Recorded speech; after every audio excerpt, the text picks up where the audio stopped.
Au terrain d'essai de l'artillerie de l'US Army à Aberdeen, dans le Maryland, le vent d'hiver balayait les rangées de chars à demi assemblés, silhouettes massives d'acier vert olive et d'ambition brute.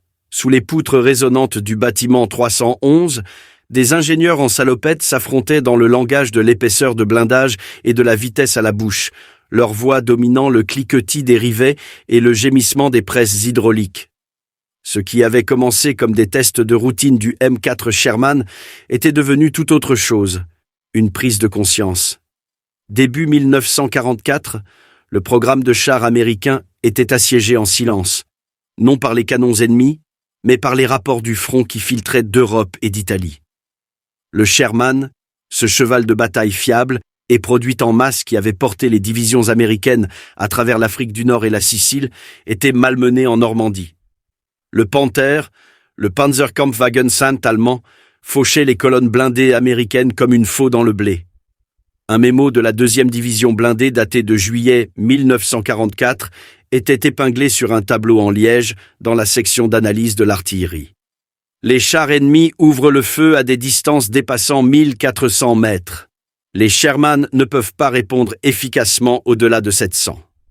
Les pénétrations sont fréquentes, même sur le glacis frontal. Une autre note griffonnée au crayon en marge disait simplement « Nous sommes surclassés ». À Aberdeen, le colonel Joseph M. Colby, chef de la branche automobile des chars, passa son doigt sur un dessin en coupe du canon d'un Panther. 75 mm, dit-il presque incrédule. K42L sur 70, haute vélocité. Leur obus quitte le canon à plus de 900 mètres par seconde. Il leva les yeux vers ses ingénieurs. « Messieurs, notre 75 mm M3 est une antiquité. » Les hommes dans cette pièce n'étaient pas aveugles à la logistique. Ils savaient que le Sherman n'était pas conçu pour gagner des duels. Il était conçu pour gagner une guerre de mouvement. L'Amérique pouvait produire 50 Sherman pour chaque Panther. Pièces de rechange, transportabilité, carburant. Tels étaient les piliers de la doctrine du général. Leslie G. McNair, chef des forces terrestres de l'armée, qui avait longtemps résisté à la notion de char lourd. Il les qualifiait de gaspilleurs et inutiles. Sa croyance était doctrinale, presque morale. Les États-Unis gagneraient par la mobilité, le nombre et la puissance aérienne, pas par des behemoths pesants qui encombraient les ports et les ponts. Pourtant, en France, cette doctrine brûlait. Un briefing de renseignements allemands capturé, traduit et diffusé par le G2 en août 1944, révélait la vision de l'ennemi. Le blindé américain est tactiquement inférieur. Le Sherman est rapide, certes, mais sous-armé. Le Panther engage librement à longue portée. Un Panther peut engager 4 ou 5 Sherman avant de se retirer. Au quartier général de l'artillerie, cette déclaration fut ressentie comme un gant jeté. La première lueur d'une contre-mesure était apparue un an plus tôt dans les baies expérimentales de l'arsenal de Détroit. Là, des ingénieurs avaient discrètement testé des prototypes désignés T20, T23 et T25. Des conceptions évolutives qui abandonnaient le châssis étroit et la suspension à volute verticale du Sherman pour des barres de torsion, des chenilles plus larges et des canons plus lourds. Le T23 portait un nouveau canon de 76 mm, tandis que le T25 montait un 90 mm, une adaptation de l'arme anti-aérienne de l'armée, le M1. Sur le papier, il pouvait percer le blindage d'un Panther à 1100 mètres. Mais la voix de McNair hantait chaque table de conférence. « Les chars lourds ralentiront les opérations », insistait-il. « Nous avons besoin de chars fiables en quantité, pas de super-armes. » À Washington, sa doctrine avait du poids. En Europe, ses mots coûtaient des vies. En juillet 1944, un ingénieur nommé Robert Kellner revint de France avec des comptes rendus de première main de la 3e division blindée. Son débriefing était sombre. Nos tankistes appellent le Panther le chat meurtrier. Ils ne peuvent pas le contourner assez vite. Nos 75 mm ricochent sur sa plaque frontale. Nous nous approchons, mais au prix de 5 chars pour 1. La salle devint silencieuse. Kellner posa sur la table un étui d'obus épuisé. un obus perforant de 75 mm récupéré du canon d'un Sherman. Le nez était aplati comme une pièce de monnaie. Celui-ci a frappé un Panther à 800. Maître, dit-il. Il a laissé une marque, rien de plus. Derrière lui, une photographie était projetée sur le mur. Un Sherman calciné sur une route normande. Sa tourelle soufflée de travers, ses étoiles blanches carbonisées en noir. « Nos gars ne manquent pas de courage », déclara Kellner. « Ils manquent de physique. » Cette expression circula dans les couloirs de l'artillerie. Manquer de physique. Pendant ce temps, des officiers du renseignement commencèrent à disséquer l'équipement allemand capturé sur le champ de tir balistique d'Aberdeen. La plaque de glacis d'un Panther, inclinée à 55 degrés et épaisse de 80 mm, déviait tout ce que les Américains lui lançaient. Les obus à cœur de tungstène du Kavidioka 42, en revanche, transperçaient proprement le blindage américain. Le contraste était humiliant. En septembre 1944, le chef de l'artillerie, le général Gladion M. Barnes, visita personnellement le champ de tir. Il regarda un prototype de canon de 90 mm M3 grondé en voyant un obus à travers un bloc d'acier conçu pour imiter le blindage latéral d'un Panther. Le bloc vola en éclats. « Voilà », dit Barnes, « c'est notre réponse. » Pourtant, la bureaucratie de l'armée traînait. Convaincre les successeurs de McNair d'approuver une production à grande échelle était une bataille politique autant qu'ingénieriale. Les tankistes en Europe imploraient un secours, tandis que les officiers de transport à New York avertissaient que la nouvelle conception, plus lourde de 10 tonnes, mettrait à rude épreuve la logistique de transport. Le projet T-26, comme il était désormais désigné, rencontrait une résistance de tous les côtés, sauf celui du front. L'état-major d'Eisenhower câbla directement au ministère de la Guerre. L'expérience du combat démontre clairement le besoin de chars supérieurs en puissance de feu et en protection. Nos modèles actuels ne sont plus adéquats. En octobre 1944, le 12e groupe d'armée envoya un rapport détaillé après action à Washington. Sa ligne de résumé était accablante. Le Panther allemand surclasse le Sherman sous tous les aspects, sauf la fiabilité. Pour la première fois, même les bureaucrates de l'artillerie ne pouvaient ignorer l'arithmétique de la destruction. Dans les haies de Normandie, dans les rues de Saint-Lô et de Caen, les équipages de chars américains apprirent que le courage et la manœuvre ne signifiaient pas grand-chose face à un canon qui pouvait les atteindre à 1,5 km. À l'hiver, les ordres de production pour le T-26E3 furent enfin approuvés. Un programme d'urgence qui produirait plus tard le M26 Pershing. Seulement 20 unités furent initialement allouées pour des tests de combat en Europe, sous ce qui devint la mission Zebra. Mais dans les derniers mois de 1944, ce n'était encore qu'un rêve. Les hommes dans les hangars d'essai d'Aberdeen travaillaient en équipe double, privés de sommeil et déterminés, mesurant les plaques de blindage à la lampe torche, soudant sous leur souffle glacé. Dans leur esprit, chaque heure économisée signifiait moins de Shermans brûlant sur le sol européen. Tard une nuit de décembre, un tir d'essai fit trembler le terrain d'essai. Le nouveau 90 mm tonna et le recul secoua le sol. L'obus frappa sa cible, 12 cm d'acier allemand récupéré sur un Panther détruit, et le traversa de part en part. Un silence suivit. Puis un ingénieur, sa voix mi-incrédulité, mi-triomphante, dit doucement « Messieurs, nous pouvons le tuer. » Mais alors que 1944 devenait 1945, cette victoire restait théorique. Les rapports du front ouest restaient sombres. À Bastogne, pendant la contre-offensive des Ardennes, les unités de chars américains affrontèrent des Panthers et des Tigers dans la neige et le brouillard, et les canons de 75 mm échouaient toujours à pénétrer. « Nous les touchons 5 fois avant qu'ils ne nous touchent une fois », écrivit un tankiste chez lui. La différence, c'est qu'un seul des leurs suffit.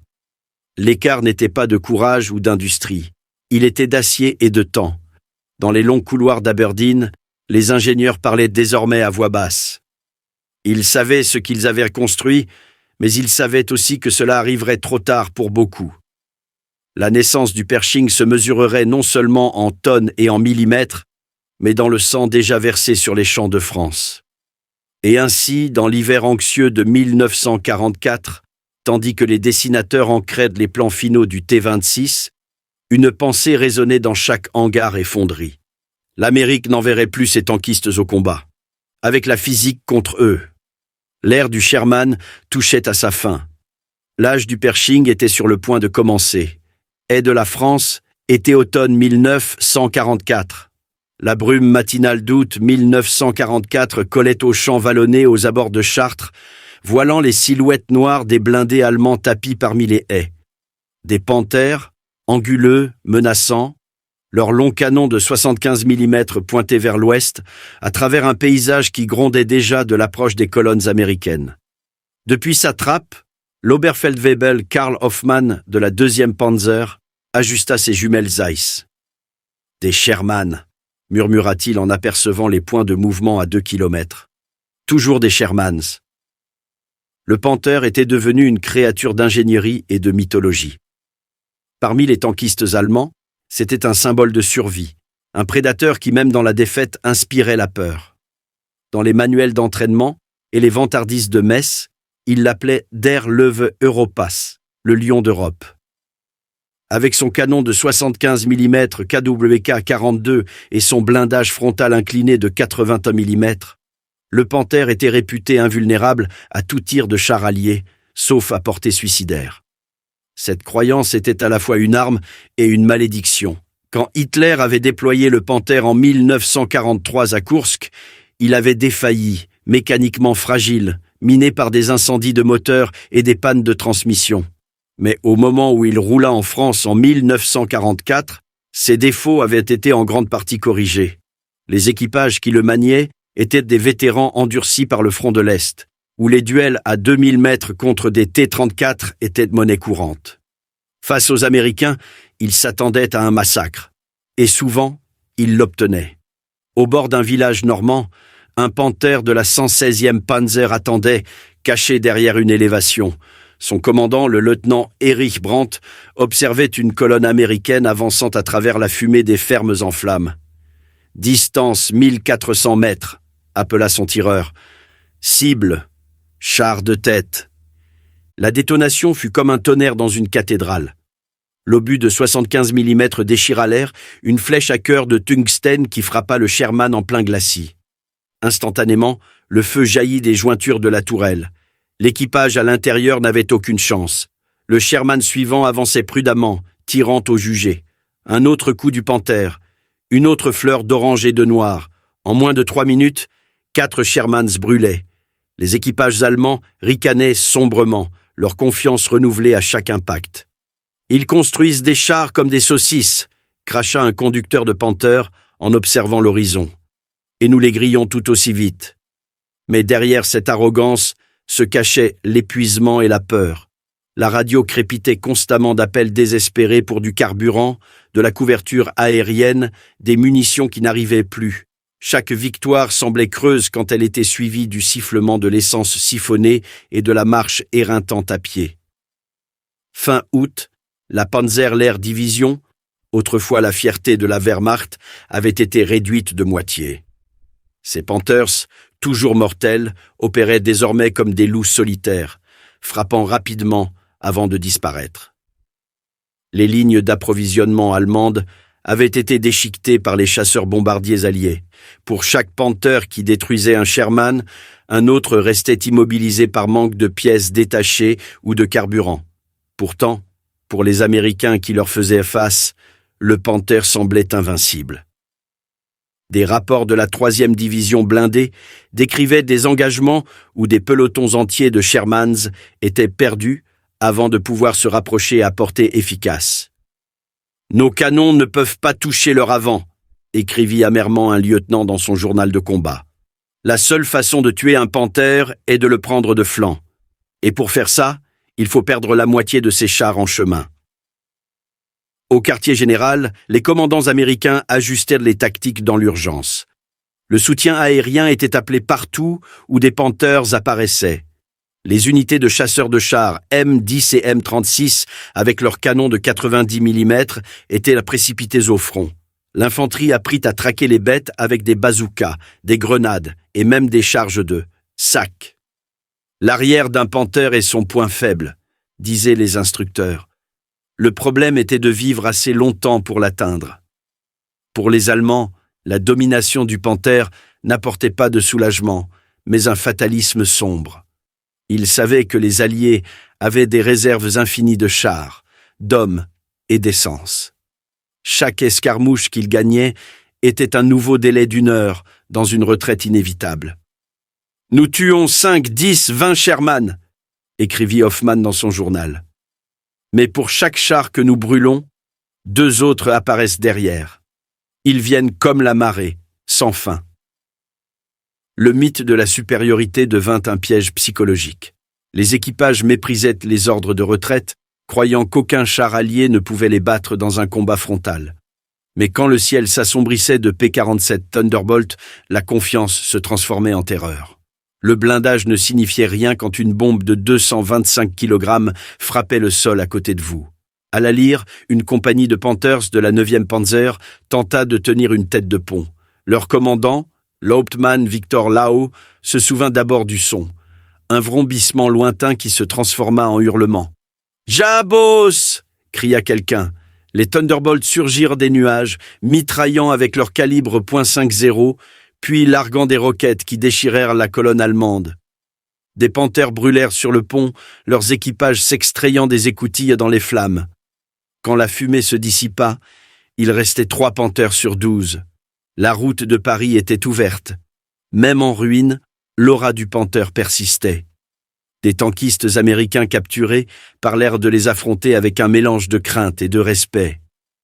Si vous voyiez ce long canon dans la ligne d'arbres, vous saviez que quelqu'un allait mourir, se souvint le sergent William Lucas du 33e régiment blindé. La seule bonne chose avec un panthère, c'est que si vous surviviez les 2 premières minutes, il pouvait tomber en panne en essayant de vous poursuivre. Les pannes mécaniques devinrent l'ennemi silencieux des Allemands. Moteurs surmenés, défaillance de transmission, barres de torsion fissurées. Le panthère était un chef-d'œuvre construit pour une nation qui ne pouvait plus se le permettre. Alors que la Wehrmacht se repliait vers l'Est, les mécaniciens dépouillaient les panthères abandonnés pour leurs pièces, souvent incendiant ce qu'ils ne pouvaient déplacer pour les refuser aux Alliés. En octobre 1944, un panthère capturé fut expédié au terrain d'essai d'Aberdeen. Des ingénieurs l'envahirent comme des archéologues examinant une relique d'un empire disparu. Ils mesurèrent, pesèrent et testèrent chaque plaque, chaque soudure. « C'est une merveille d'ingénierie », admit l'un d'eux. Mais c'est trop compliqué. On sent qu'ils combattent le désespoir avec la précision. Pour les équipages de chars allemands, le panthère restait leur dernière foi. Quand ils se rencontraient dans les bivouacs boueux le long de la Moselle, ils ne parlaient pas de victoire, mais d'endurance. « Nous les tenons aujourd'hui », dit un sergent, « parce que notre canon va plus loin que le leur. Demain, qui sait ?» Demain arriva plus tôt qu'ils ne l'attendaient. Dans les usines de Détroit et sur les terrains d'essai d'Aberdeen, la réponse au panthère était déjà en forge. Le T-26E3, un char avec un canon qui pouvait égaler l'arme allemande et un blindage qui pouvait encaisser son feu. Les équipages allemands ne le savaient pas encore, mais l'âge de leur suprématie se comptait en semaines. Alors que l'automne se changeait en hiver, le panthère restait le roi du champ de bataille, mais son royaume s'effondrait autour de lui. Les convois de carburant disparaissaient sous les attaques aériennes alliées. Les pièces détachées cessèrent d'arriver.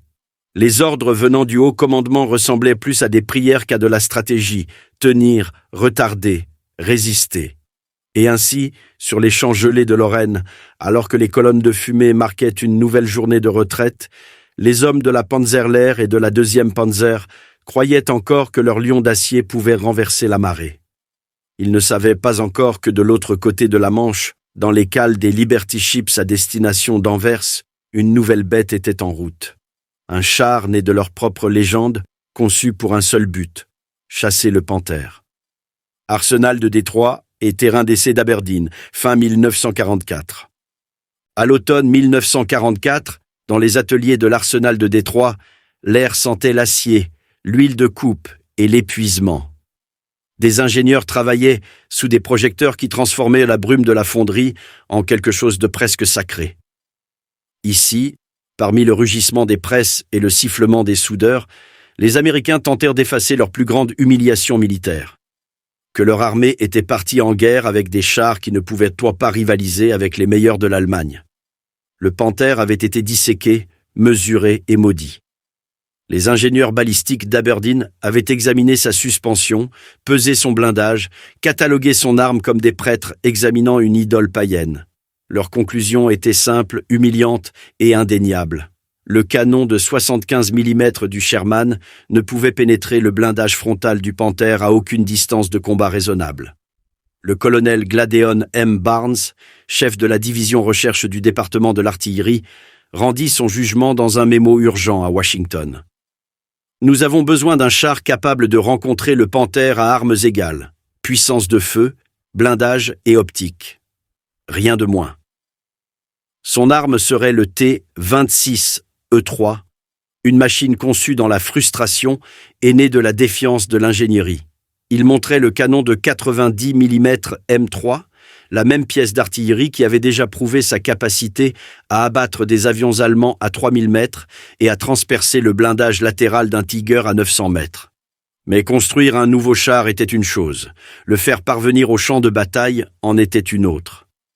Sur son chemin se dressait l'héritage du général Leslie McNair, toujours ancré dans la doctrine des forces terrestres. Même après la mort de McNair en Normandie en juillet, sa philosophie hantait chaque réunion de production. Mobilité avant le poids, fiabilité avant la complexité. Les chars lourds, disaient les officiers d'état-major, s'embourberont dans la boue française, surchargeront les transports maritimes et brûleront trop de carburant. Le Sherman, argumentait-il, a gagné en Afrique du Nord, en Sicile et en Italie. Pourquoi remplacer ce qui fonctionne ? Mais Barnes avait vu les rapports de pertes à Saint-Lô et à Mortain. Des équipages de Shermans étaient morts en masse en essayant de contourner des Panthers qui pouvaient les abattre à plus d'1 kilomètre. Chaque succès avait été payé en sang. « Nos gars sont courageux », dit Barnes à ses ingénieurs. Mais le courage n'est pas du blindage. Ainsi, en défiant l'inertie, il ordonna la construction de prototypes. La série T20 arrive en premier. Silhouette basse, tourelles électriques et suspension améliorée. Prometteuse, mais sous-armée. Le T-23 montait un canon de 76 mm et une transmission électrique qui fascinait les ingénieurs, mais terrorisait les logisticiens. Trop compliqué. Le T-25 apporta un canon de 90 mm, un blindage plus lourd et un châssis de 40 tonnes. Et avec lui, le début de la ligne T-26. À Aberdeen, un prototype fut testé en tir en octobre 1944. Le 90 mm M3 cracha un obus qui traversa la plaque de glacis d'un Panther capturé à 1100 mètres. L'acier résonna comme une cloche d'église et les observateurs se turent. « Voilà », dit Barnes calmement, « c'est le son de la parité. » Mais même avec la preuve devant eux, la bureaucratie ralentissait tout. Expédier un char de 41 tonnes en Europe signifiait redessiner des ponts, des barges et des wagons de transport. Le ministère de la Guerre hésitait. Eisenhower, à des milliers de kilomètres en France, n'hésita pas. Son câble à Washington était sans détour. Le besoin de chars lourds ici est urgent. Je demande la livraison immédiate de chars à canon de 90 mm au théâtre d'opération européen. Cet ordre donna naissance à l'opération Zebra, le nom de code pour l'expédition de 20 chars T-26E3 en Europe pour des essais de combat. Les équipages sélectionnés pour la mission venaient des 3e et 9e divisions blindées, vétérans de Normandie et de la ligne Siegfried. Ils arrivèrent à Aberdeen pour s'entraîner dans des conditions plus adaptées à des tests de laboratoire qu'au chaos du champ de bataille. Des ingénieurs tournaient autour d'eux, porte-blocs à la main, comme si les hommes étaient des pilotes d'essai pour une arme secrète. Le sergent-chef Robert Early, l'un des commandants de chars choisis, se souvint avoir vu le Pershing pour la première fois. Il ressemblait à un Sherman qui serait allé à la salle de sport, dit-il. Même silhouette, mais plus bas, plus large, plus méchant. Quand on braquait ce 90 mm, on savait qu'il voulait dire du sérieux. Les équipages apprirent la nouvelle rotation hydraulique, les viseurs périscopiques améliorés, la plaque de blindage frontal épaisse de 7,6 cm. Pour la première fois, un char américain pouvait affronter un Panther de front sans broncher. On pouvait sentir le poids, dira plus tard Hurley. Pas seulement dans l'acier, mais dans la confiance. À l'Arsenal Chrysler, les équipes de production travaillaient en équipe double. Ils simplifièrent les conceptions, soudèrent les plaques à la main là où les machines prenaient du retard. Chaque char devait être parfait. Il n'y avait pas de temps pour que les unités de réparation apprennent sur le tas. En décembre 1944, le premier envoi de Pershing fut chargé sur des Liberty Ships à destination d'Anvers. Les grues geignaient, tandis que les chars massifs étaient hissés à bord, éclipsant les Sherman garés à côté. Alors que les navires traversaient l'Atlantique, la bataille des Ardennes éclata. Les rapports étaient catastrophiques. Panthers et Tigers fonçant à travers la neige et le brouillard, des Sherman brûlant en grappe, les unités de chars américaines battant en retraite sous un feu dévastateur. Le quartier général d'Eisenhower à Versailles envoya un autre câble à l'artillerie. « Nous avons besoin de ces nouveaux chars maintenant. » L'ironie était cruelle. Le Pershing était prêt depuis des mois, retardé par des comités. Maintenant, alors que l'Europe gelait sous la dernière offensive d'Hitler, les machines qui auraient pu l'arrêter se trouvaient sur les ponts de navires quelque part dans l'Atlantique Nord. À Aberdeen, les champs de tir étaient vides. Les ingénieurs qui étaient restés attendirent des nouvelles de la performance de leur création dans la vraie guerre. Ils passaient les longues nuits dans les baraquements froids, écoutant les reportages radio d'Europe. Bastogne encerclée, Patton fonçant vers le nord, les lignes tenant à quelques centimètres. Barnes écrivit dans son journal cette semaine-là. « Ce ne sera pas le meilleur char qui gagnera cette guerre, mais celui qui arrivera à temps. » Le temps du Pershing était venu, mais saurait-il arriver assez tôt? Sur le plancher de l'usine de Détroit, un jeune soudeur griffonna à la craie à l'intérieur d'une tourelle avant qu'elle ne soit scellée. « Envoie celui-ci en Allemagne, nous leur devons une visite. » Quand les grues soulevèrent le Pershing suivant dans l'aube atlantique, sa peinture vert olive encore poisseuse sous la brume froide, personne dans ce chantier naval ne pouvait encore savoir que l'un de ces chars, le numéro 38, affronterait bientôt un Panther dans les ruines de la cathédrale de Cologne. Et que quand son canon de 90 mm tirerait, il changerait à jamais l'équilibre de la guerre blindée. Cologne, Allemagne, 6 mars 1945. L'air sur Cologne était épais de fumée et de l'écho des maçonneries qui s'effondraient.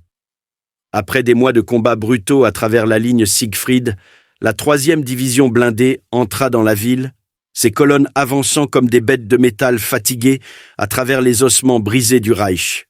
Chaque rue était un canyon de ruines, tramways calcinés, façades effondrées, l'odeur de cordite persistante comme une blessure ouverte. Parmi la colonne se trouvait l'un des nouveaux M26 Pershing, déchargés d'Anvers seulement quelques semaines plus tôt. Son nom, griffonné à la craie blanche sur le canon par son équipage, était Fireball. Commandé par le sergent Clarence Smoyer, le Pershing avait été l'objet de curiosité et d'espoir discrets depuis son arrivée. Pour les vétérans du Sherman autour de lui, le char ressemblait à quelque chose du futur. Plus lourd, plus méchant, et béni du blindage épais, et du long canon de 90 mm qui pouvait enfin défier les redoutés Panthers. Ce matin-là, alors que la colonne blindée entrait dans le centre-ville, les éclaireurs rapportèrent un char allemand caché près de la cathédrale de Cologne, les 2 flèches se dressant au-dessus des décombres comme des sentinelles. L'équipage du Pershing fut envoyé en avant. Chaque pâté de maison qu'ils avançaient portait un sentiment à la fois d'effroi et de destin. Quelque part devant, une embuscade attendait. À l'intersection de la Komödianstrasse et de la Marzellenstrasse, ils le trouvèrent. Un Panther, camouflé parmi les débris, son canon de 75 mm se braquant déjà sur eux. Les équipages s'aperçurent presque simultanément. « Panther droit devant !» hurla le tireur John Dering en visant à travers le périscope. Avant que Smoyer ne puisse donner l'ordre, le Panther tira. L'obus frappa la plaque frontale de Fireball, éraflant la peinture mais ne pénétrant pas. Des étincelles jaillirent et le char tangua sur sa suspension. « Touché! Pas de trou! Chargé perforant !» aboya Dering. Le chargeur Truman Evans enfonça le lourd obus perforant dans la culasse. L'odeur de graisse et de métal chaud remplit la tourelle. Dering ajusta, expira et pressa la détente. Le canon de 90 mm tonna. L'obus fila à travers la rue, frappant le Panther en plein dans le côté de sa tourelle. Le char allemand tressaillit, cracha de la fumée, puis prit feu. Des flammes jaillirent de l'écoutille du commandant, tandis que son équipage se précipitait dehors. Trop tard. Un second obus de Fireball traversa le compartiment moteur, scellant la destruction. Pour la première fois, un char américain avait vaincu un Panther en combat frontal direct. Le moment fut capturé par un caméraman de combat accroupi derrière. Des gravats, une séquence de film qui deviendrait l'une des images les plus iconiques de la guerre. À l'intérieur de Fireball, l'équipage resta assis dans un silence stupéfait. Puis, Smoyer rompit l'immobilité. « Ça, c'est pour chaque Sherman qui a brûlé avant nous. » La nouvelle se répandit rapidement dans la division. Le baptême du Pershing n'avait pas seulement prouvé sa valeur, il avait justifié des années d'ingénierie, d'arguments et de pertes. Les hommes de la 3e blindée commencèrent à croire que le flux de l'acier avait enfin tourné. Mais la victoire arriva trop tard pour changer le cours de la guerre. Au moment où d'autres Pershing arrivèrent en Europe, le Reich s'effondrait. La poche de la Ruhr se formait, les traversées du Rhin étaient sécurisées. La plupart des Sherman restants étaient désormais soutenus par la suprématie aérienne et l'artillerie, l'avantage que les Alliés avaient toujours détenu. Pourtant, parmi les tankistes, l'arrivée du Pershing avait un poids symbolique. C'était la réponse tant attendue de l'Amérique aux Panthers et aux Tigers, la fermeture de l'écart d'acier qui les hantait depuis la Normandie. Au bord de Cologne, l'équipage de Smoyer gara Fireball et descendit pour regarder les incendies consumant la ville. Des cloches d'église sonnaient quelque part à travers la fumée, faibles, défiantes. Autour d'eux, des fantassins se déplaçaient comme des spectres à travers les gravats, fusils en bandoulière. Le canon de 90 mm du Pershing fumait encore légèrement. Dans son reflet, les hommes virent la fin d'une ère et le début d'une autre. Le moment où l'armée américaine rencontra enfin son ennemi à armes égales de fer et de courage. Fin mars, seulement quelques Pershing avaient de vue le combat. Pourtant, leur brève présence avait déjà remodelé la doctrine. Les ingénieurs et officiers de Détroit et d'Aberdeen en prirent note. La prochaine guerre ne serait pas menée par des chars légers produits en masse. Elle serait menée par des géants. Alors que Fireball se tenait parmi les ruines, son blindage noirci et son équipage épuisé mais vivant, une seule phrase semblait résonner dans l'esprit de tous ceux qui le voyaient, trop tard pour cette guerre, mais juste à temps pour la suivante. Avril-août 1945, Allemagne de l'Ouest et le Conseil de l'artillerie des États-Unis. Le triomphe du Pershing à Cologne se propagea sur le front ouest comme une promesse murmurée. La preuve que les Américains pouvaient enfin affronter un Panther ou un Tiger sans prier pour un tir de flanc ou une couverture aérienne. Pourtant, le timing était cruel. Au moment où les 3e et 9e divisions blindées reçurent leurs nouveaux chars, la guerre en Europe rendait déjà son dernier souffle. Seulement 20 Pershing virent l'action de première ligne avant le jour de la victoire en Europe. Ils arrivèrent au compte-gouttes, transportés par camion à travers les dépôts boueux français et précipités sur des ponts flottants traversant le Rhin sous le rugissement des avions alliés. Chacun fut accueilli avec un mélange de révérence et de ressentiment par les équipages de Shermans qui avaient survécu à des mois d'attrition. « Où étaient ces satanés engins en Normandie ?» grommela un sergent, touchant l'épais glacis avant d'un nouveau M26, comme pour tester un mythe. Dans le chaos de l'effondrement allemand, les Pershing rencontrèrent rarement leur proie désignée. Les fameux Panthers et Tigers mouraient non dans des duels, mais dans des embuscades, des bombardements et par manque de carburant. Le Reich avait manqué de tout. Pétrole, équipage, temps. Pourtant, dans les quelques engagements qui eurent lieu, le Pershing se révéla impitoyable. À Remagen, où le pont Ludendorff donna aux Alliés leur première traversée du Rhin, une poignée de Pershing gardèrent la tête de pont contre des contre-attaques allemandes désespérées. L'un d'eux détruisit 2 Panthers à 1100 mètres avec 3 obus, le troisième soufflant la tourelle complètement. Les rapports après action du 13e corps firent l'éloge de la précision du char et de la survie de l'équipage. Le feu ennemi a échoué à pénétrer frontalement à portée normale, écrivit un officier. L'efficacité du canon de 90 mm dépasse les attentes. Recommandation : poursuivre la production et le déploiement. Mais même pendant que les tankistes célébraient, les bureaucrates débattaient à Washington et Détroit. Le département de l'artillerie et le conseil blindé de Fort Knox commencèrent à discuter de l'avenir du Pershing. Les critiques pointaient en ses défauts. Le même moteur à essence que le Sherman, surchargé par 10 tonnes supplémentaires d'acier, des problèmes mécaniques de jeunesse, une vitesse décevante sur mauvaise route. Le Pershing était puissant, certes, mais lent à construire, plus lent à entretenir, et déjà dépassé selon les normes d'ingénieurs envisageant la guerre à l'ère du jet. Le général Jacob Devers, un avocat de longue date des chars lourds, le défendit férocement. « Nous avons demandé à nos gars de combattre des Tigers avec des Shermans. Plus jamais », écrivit-il au ministère de la Guerre. Mais l'héritage du général Leslie McNair persistait même après sa mort en Normandie. La doctrine qu'il avait défendue, la mobilité avant la masse, le nombre avant le blindage, façonnait toujours la politique d'approvisionnement. « Le Pershing est une belle arme », concéda un colonel de l'artillerie, « mais la guerre a été gagnée sans lui. » L'ironie était amère. Le char construit pour combler l'écart d'acier n'était arrivé qu'à temps pour regarder l'Allemagne brûler.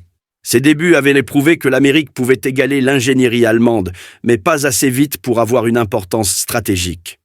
Quand la victoire arriva en mai, de nombreux Pershing étaient garés dans des dépôts, leurs chenilles encore couvertes de la boue du Rhin, leurs canons propres et inutilisés. Des équipages posèrent pour des photographies à côté d'eux, inconscients que ces machines seraient bientôt expédiées non chez eux, mais vers l'Est, sur de nouveaux champs de bataille sous de nouveaux drapeaux. Car la guerre en Europe avait pris fin, mais un autre horizon se formait, le Pacifique. Des rapports d'Okinawa parlaient d'embuscades anti-chars japonaises et de fortifications en béton qui se moquaient des obus de 75 mm. Le Conseil de l'artillerie commença à établir de nouvelles listes de déploiement. Le M26, né de la panique et perfectionné trop tard pour l'Europe, était maintenant préparé pour l'invasion du Japon. Des mécaniciens repeignirent leurs coques en vert olive et y apposèrent de nouveaux codes d'expédition. Le char qui avait enfin fait taire le Panther allait affronter un ennemi entièrement différent, non pas des blindés, mais un empire. Et dans ce calme entre les guerres, une vérité s'installa parmi les ingénieurs et les soldiers qui avaient construit et combattu dans l'acier. L'Amérique avait appris sa leçon à la dure. L'ère du char léger était terminée. Désormais, aucune armée de démocratie n'irait plus jamais en guerre sous armée. Juin-août 1945, Okinawa, Tinian et le commandement de l'artillerie de San Francisco à Manille. Quand les canons en Europe se turent, les hommes des 3e et 9e divisions blindées eurent à peine le temps de se reposer avant d'entendre les nouveaux ordres. Préparez-vous à un redéploiement dans le Pacifique.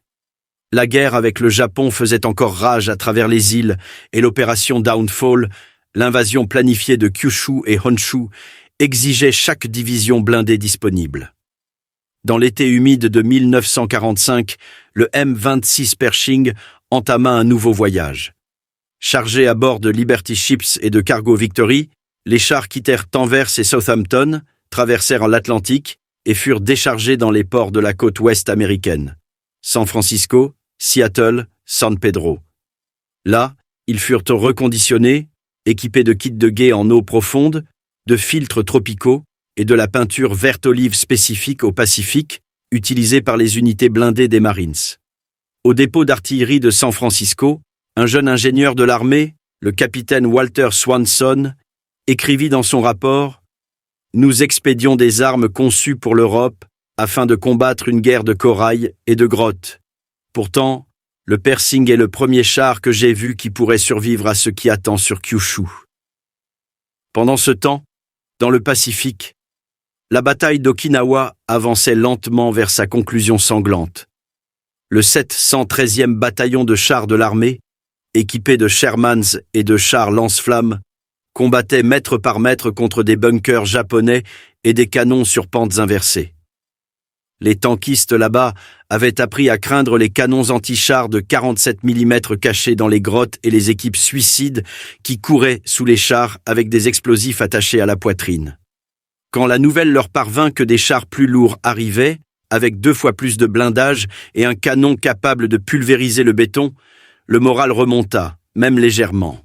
« Peut-être que celui-ci vivra assez longtemps pour voir la plage », écrivit un tireur chez lui. En juillet, les premiers M26 étaient arrivés sur Tinian et Leyte pour évaluation. Les équipages s'entraînèrent sous le soleil brûlant, apprenant à manier les monstres de 41 tonnes en terrain tropical. Des ingénieurs construisirent des extensions de chenilles expérimentales pour la boue et le corail. Des officiers d'artillerie testèrent les obus de 90 mm contre des bunkers japonais renforcés, notant avec une satisfaction sombre qu'un seul tir pouvait percer ce qui en prenait 3 ou 4 au Sherman. Mais le Pacifique était un champ de bataille d'un genre différent.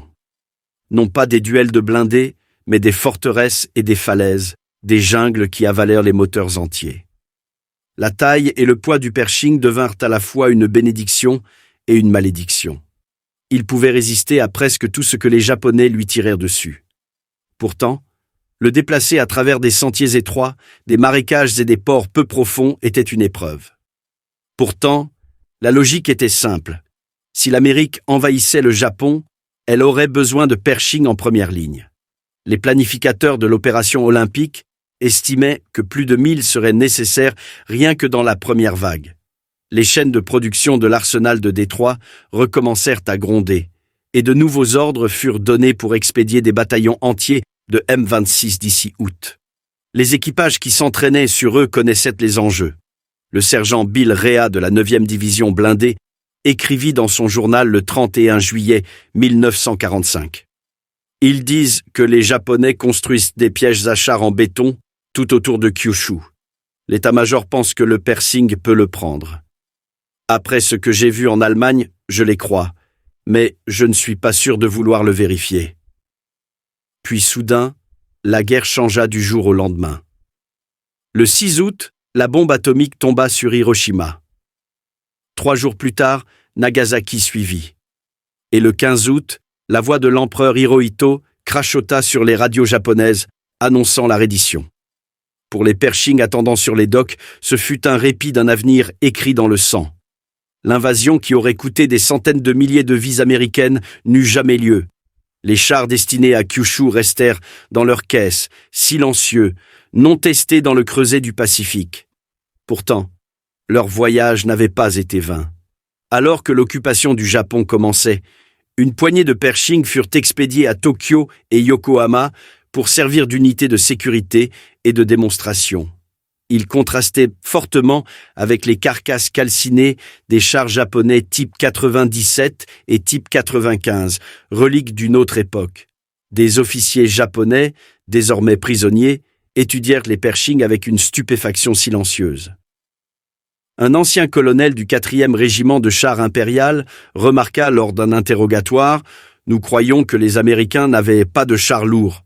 Celui-ci est au-delà de tout ce que nous avions imaginé. » Dans les dernières semaines de 1945, alors que la paix s'installait sur un monde en ruine, le Pershing se tenait comme un symbole de leçon apprise trop tard. Il avait été conçu dans la panique, perfectionné à la hâte et envoyé à la guerre dans son dernier chapitre. Une arme née de la défaite, mais destinée à un nouvel âge. Car même pendant que les derniers Liberty Ships rentraient au pays, les planificateurs de l'artillerie dessinaient déjà la prochaine génération. Le M46 Patton, un Pershing amélioré avec un nouveau moteur et la promesse d'une plus grande vitesse. L'ombre de la guerre froide tombait déjà. Le Pershing avait traversé un océan pour découvrir que sa guerre était déjà gagnée, mais il portait dans sa carcasse d'acier l'héritage de chaque Sherman qui avait brûlé et de chaque ingénieur qui avait juré que cela n'arriverait plus jamais. Comme l'écrivit un officier d'artillerie à la fin de la guerre, Le M26 Pershing est arrivé trop tard pour la gloire, mais juste à temps pour rappeler au monde que l'Amérique pouvait construire non seulement beaucoup de chars, mais de grands chars. La guerre était terminée, mais les arguments ne l'étaient pas. Dans les ruines de l'Allemagne et les laboratoires d'Amérique, l'histoire du M26 Pershing était réécrite, non par ses équipages, mais par des généraux, des ingénieurs et des historiens essayant d'expliquer ce qu'il signifiait. À Fort Knox, le Conseil blindé des États-Unis convoqua son examen d'après-guerre début 1946. Autour d'une longue table en chêne siégeaient des hommes qui avaient combattu en Normandie, dans les Ardennes et sur le Rhin. Certains portaient des rubans lourds d'étoiles de campagne, d'autres des règles à calcul dans leur poche de poitrine. La question devant eux était simple et accablante. L'armée américaine avait-elle failli à ses tankistes? Le brigadier général Bruce Clark, vétéran de la 7e division blindée, ne mâcha pas ses mots. Nous avons construit un char pour 1942 et nous avons continué à nous battre avec en 1944. Le Pershing est arrivé trop tard pour sauver les hommes morts dans des Shermans qui n'avaient jamais eu de chance. De l'autre côté de la table, un officier d'artillerie de Détroit rétorqua « Nous avons construit ce que notre logistique pouvait supporter. Le Sherman a gagné la guerre parce qu'il bougeait. Les chars lourds gagnent des batailles, mais les chars légers gagnent des campagnes. » Le débat faisait écho à la vieille guerre entre mobilité et puissance de feu, une faille philosophique qui hantait l'armée américaine depuis l'Afrique du Nord. Le Pershing avait prouvé que l'industrie américaine pouvait produire un char lourd de classe mondiale, mais à un coût. Il était plus difficile à transporter, plus lent à réparer et logistiquement gourmand. Pour les hommes qui devaient expédier des millions de litres de carburant et de pièces à travers les océans, le Sherman avait été un miracle logistique. Pourtant, pour ceux qui avaient combattu dans un, le Pershing représentait quelque chose de plus profond. Une correction morale. Le film du duel de Cologne, montré pendant la session fermée du Conseil, fit le point sans mot dire. L'image tremblotante d'un panthère explosant sous le canon de 90 mm d'un Pershing réduisit la salle au silence. Le colonel John Leonard, qui commandait la 9e division blindée à Remagen, se pencha en avant. « Messieurs, nous ne pouvons plus demander à nos hommes de combattre l'acier avec du fer blanc. Plus jamais !» En dehors des salles d'audience, les ingénieurs de l'arsenal de Détroit travaillaient déjà à répondre à cette demande. Ils démontèrent un Pershing et commencèrent à le réingénier, remplaçant le moteur Ford GAF sous-alimenté par un Continental AV 1790 renforçant la suspension, améliorant la transmission. Le résultat, testé en 1947, fut le M46 Patton, le descendant plus rapide et plus affûté du Pershing. Mais alors que les plans avançaient, les vents politiques changeaient. L'arsenal de guerre américain fermait ses portes, le Congrès tailla dans les budgets de défense. Les usines qui produisaient autrefois des Shermans et des Pershing fabriquaient maintenant des réfrigérateurs et des voitures. Pour le public, l'arsenal de la démocratie avait fait son travail. Peu voulaient de financer la prochaine guerre. Seulement une poignée d'hommes, officiers d'artillerie, tacticiennes et vétérans, voyaient ce qui arrivait. En 1947, alors que les tensions avec l'Union soviétique se durcissaient en guerre froide, des rapports de renseignement décrivaient de nouveaux chars soviétiques en test, le T-44 et le T-54, tous deux plus rapides, plus bas et armés de canons de 100 mm. Pour la première fois, les stratèges américains réalisèrent qu'ils étaient une fois de plus sur le point de prendre du retard. La leçon de Cologne, le prix de la complaisance, était réapprise. Pendant ce temps, en Allemagne occupée, les Pershing, qui avaient survécu aux derniers mois de combat, étaient utilisés pour des essais et des démonstrations. Des officiers américains testèrent des Panthers et des Tigers capturés côte à côte avec le M26, enregistrant méticuleusement les données. Les résultats confirmèrent ce que les tankistes savaient déjà. En puissance de feu et blindage, le Pershing était presque à égalité avec le Panther et supérieur en fiabilité. Face au Tiger, il tenait bon, et face à tout ce qui était plus léger, il était intouchable. Un Panther, récupéré près de la forêt de Hürtgen, fut restauré en état de marche pour des tirs comparatifs. Quand l'obus HVAP de 90 mm du Pershing pénétra son glacis à 900 mètres, les observateurs allemands, d'anciens officiers de char travaillant maintenant pour les analystes américains, hochèrent silencieusement la tête. « Alors, » murmura l'un d'eux en anglais, « vous avez appris de nous après tout.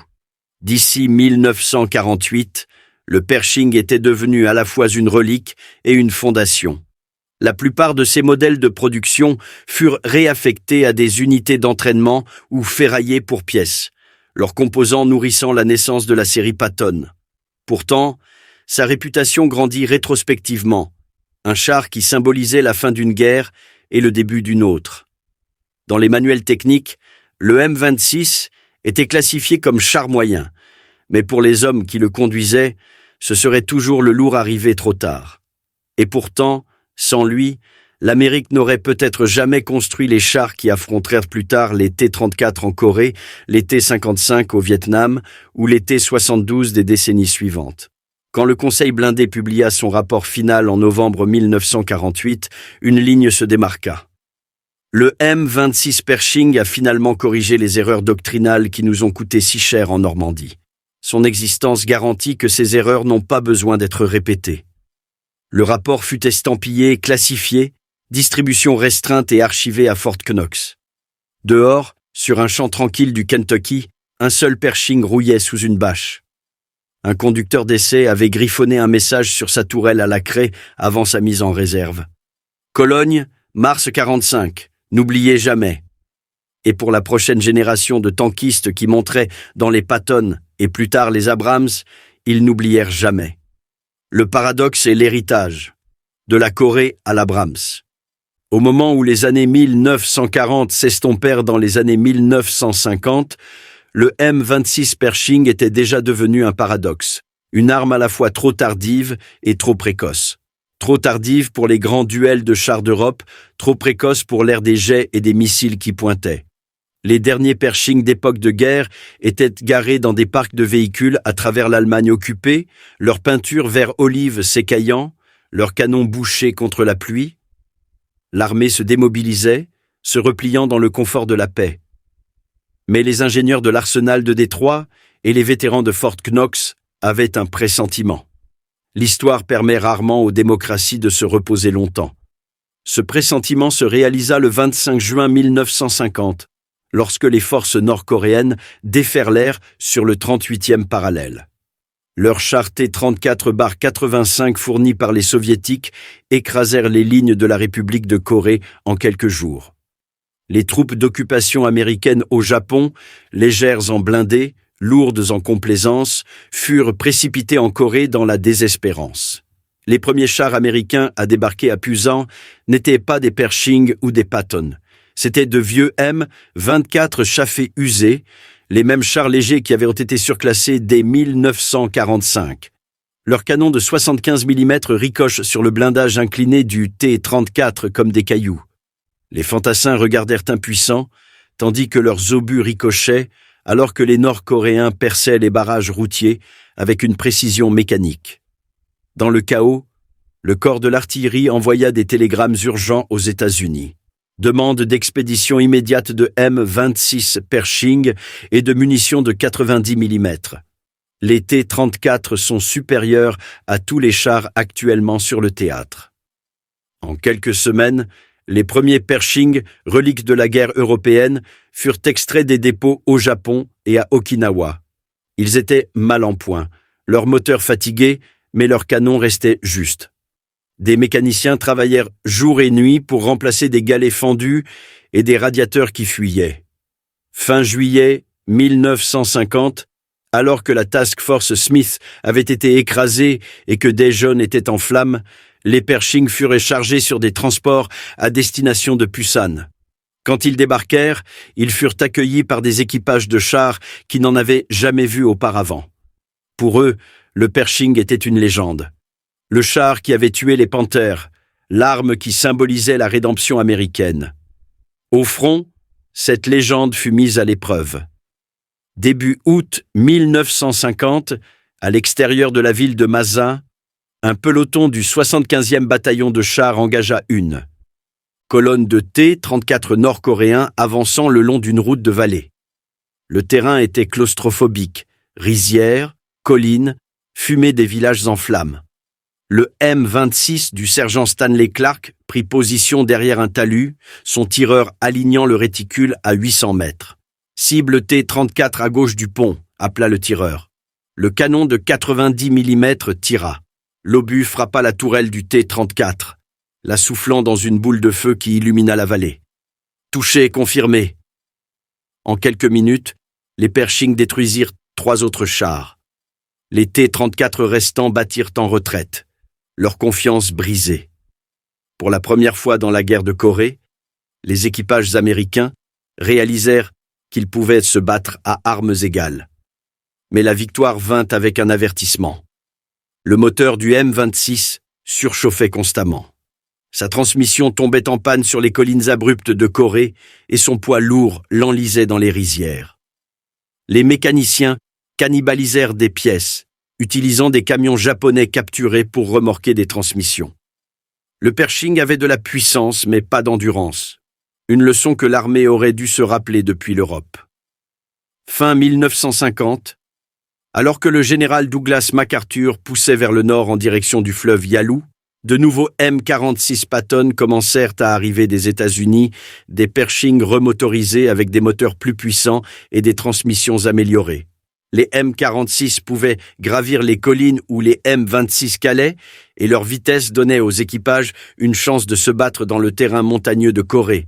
Pourtant, le Pershing acquit sa seconde réputation de la même manière que la première, dans le sang et la boue. À la rivière Chongchon, sous des températures inférieures à 0, un Pershing retint à lui seul toute une colonne de chars chinois pendant la nuit, tirant jusqu'à ce que son canon rougeoie. Quand il manqua finalement d'obus, l'équipage détruisit son propre char plutôt que de le laisser être capturé. Pour les jeunes tankistes qui suivirent, le Pershing était un anachronisme et une idole, un écho des géants blindés d'Europe combattant maintenant dans les collines d'Asie. Alors que les Pershing combattaient en Corée, les ingénieurs de l'arsenal de Détroit étudièrent chaque rapport de terrain. Les mêmes débats qui avaient consumé l'armée après la Normandie réémergèrent dans la nouvelle décennie. La leçon de Cologne, le coup d'être technologiquement non préparé, était gravé dans l'esprit de chaque officier d'artillerie. L'ingénieur en chef Harold Young résuma les conclusions sans détour dans un mémo de 1951. Le Pershing a démontré la nécessité de la parité en puissance de feu. Le coût du retard dans la conception et la production ne se mesure pas en dollars, mais en hommes. Sous sa supervision, le M46 céda la place aux M47 et M48 Patton. Chaque itération était plus rapide, plus robuste et plus facile à entretenir. Le Pershing avait été un pont, l'étape expérimentale entre les Sherman rapides mais sous-armés et les chars de bataille principaux modernes qui définiraient le demi-siècle suivant. Dans les terrains d'entraînement de Fort Knox, les nouveaux équipages de chars apprenaient leur métier sur des Pershing qui avaient survécu aux 2 guerres. Les instructeurs les utilisaient comme exemple de mise en garde. « Ce char a tué des Panthers », disait un sergent en tapotant le blindage latéral. Mais il est arrivé trop tard parce que des hommes ont argumenté au lieu de décider. Ne laissez plus jamais cela arriver. Les leçons filtrèrent jusqu'à la doctrine. L'école blindée réécrivit ses manuels pour mettre l'accent sur les armes combinées, la supériorité de feu et la préparation industrielle. Jamais plus l'armée n'enverrait de tankistes au combat sans armes équivalentes. En même temps, les historiens commencèrent à réévaluer la place du Pershing dans la guerre. Les vieux mythes de la suffisance du Sherman se dissolvèrent sous le poids des analyses d'après-guerre. L'enquête sur les bombardements stratégiques américains, croisée avec les journaux de guerre allemands, révéla la vérité brutale. Pour chaque Panther détruit en Normandie, plusieurs Shermans avaient été perdus. Le Pershing aurait pu sauver des milliers de vies s'il avait existé 1 an plus tôt. En 1952, l'armée redésigna officiellement le M26 comme char moyen, l'alignant sur la lignée Patton. C'était un acte bureaucratique, mais aussi symbolique, une reconnaissance que le char lourd américain était devenu le fondement d'une nouvelle philosophie. Pendant ce temps, de l'autre côté de l'Atlantique, dans les ruines de l'ancien Reich, une autre armée observait de près. Les forces d'occupation soviétiques nouvellement formées étudièrent les Pershing laissés après la guerre, tout comme elles avaient étudié les Panthers et Tigers capturés. Dans les archives du NII 48, un bureau de conception de chars soviétiques près de Kubinka, des ingénieurs disséquèrent un Pershing capturé et le comparèrent à leur propre T-44. Leur conclusion, déclassifiée des décennies plus tard, était sans détour. Le M-26 américain démontre d'excellentes ergonomies pour l'équipage et des systèmes optiques de qualité. Son contrôle de tir et sa fiabilité dépassent ceux du Panther allemand. Son blindage et son canon égalent notre T-44 en protection et le surpassent en confort. Cette seule analyse contribua à stimuler le développement de la série T-54-55, le char qui deviendrait l'épine dorsale du blindé soviétique pour la génération suivante. Dans un retournement ironique, le Pershing avait contribué à façonner non seulement l'avenir des chars américains, mais aussi les chars qui l'affronteraient un jour. En 1953, la guerre de Corée s'enlisait dans son impasse inconfortable. Les Pershing qui survécurent étaient usés, rafistolés avec des réparations de fortune et repeints dans des camouflages hâtifs. Beaucoup furent laissés comme défense statique, leurs canons pointés vers le nord à travers la zone démilitarisée. Quelques-uns furent expédiés dans des écoles d'entraînement, à la ferraille, dans des musées. L'un d'eux, le célèbre Fireball qui avait combattu à Cologne, finit au terrain d'essai d'Aberdeen. Les visiteurs passeraient devant son blindage scarifié, inconscients qu'ils regardaient le fantôme d'acier d'un tournant. Les historiens appelèrent plus tard le Pershing le char arrivé trop tard pour changer la guerre, mais assez tôt pour changer le monde. Il avait comblé un écart technologique qui hantait l'Amérique depuis le col de Kasserine et la Normandie. Il força les généraux à mesurer le coût de sous-estimer l'ennemi et il prépara le terrain pour un nouveau genre de guerre mené non dans la désespérance, mais dans la préparation. Quand le M60 Patton sortit dans les années 1960, ses ingénieurs tracèrent sa lignée directement jusqu'au plan de conception du M26. Et quand le M1 Abrams fit ses débuts des décennies plus tard, son canon rayé de 120 mm et son blindage composite portaient la même philosophie née de ses jours désespérés de 1944. Plus jamais un tankiste américain ne devait aller au combat sous armée. En 1985, 40 ans après le duel du Pershing à Cologne, une réunion de la 3e division blindée fut organisée à Fort Knox. Parmi les invités se trouvait le sergent Clarence Smoyer, maintenant un homme âgé aux mains fermes et à la voix calme. Exposé derrière lui se tenait un M26 Pershing restauré, poli et silencieux. Quand on lui demanda ce dont il se souvenait le plus, Smoyer sourit faiblement. « Le son », dit-il. Quand ce 90 mm tirait, ce n'était pas comme un Sherman. C'était définitif. On savait que le combat était terminé. Il toucha le flanc du char, le même blindage qui lui avait sauvé la vie ce matin de mars 1945. Autour de lui, les jeunes soldats d'une nouvelle génération écoutèrent dans un silence respectueux, leurs uniformes vert olive différents, mais leur profession inchangée. Le Pershing, continua Smoyer, n'était pas parfait, mais il nous a donné une chance de nous battre. C'est tout ce que nous avons jamais voulu. Dehors, le vent soufflait à travers les champs d'entraînement où les Patton et les Abrams tonnaient maintenant. À l'intérieur du musée, le Pershing se tenait sous sa plaque. M26 Pershing, le pont entre les guerres. C'était plus qu'une machine. C'était l'incarnation d'une leçon gravée dans la mémoire de chaque soldat qui avait combattu de la Normandie à Pusan. Que le progrès acheté trop tard se paie en sang, et que l'acier, aussi solide soit-il, doit toujours arriver avant la bataille, non après. Et ainsi, dans l'ombre longue du Pershing, les armées du monde apprirent à la vérité que les ingénieurs d'Aberdeen et les tankistes de Cologne avaient comprise des décennies plus tôt. À la guerre, il n'y a pas de seconde chance pour ceux qui construisent trop lentement.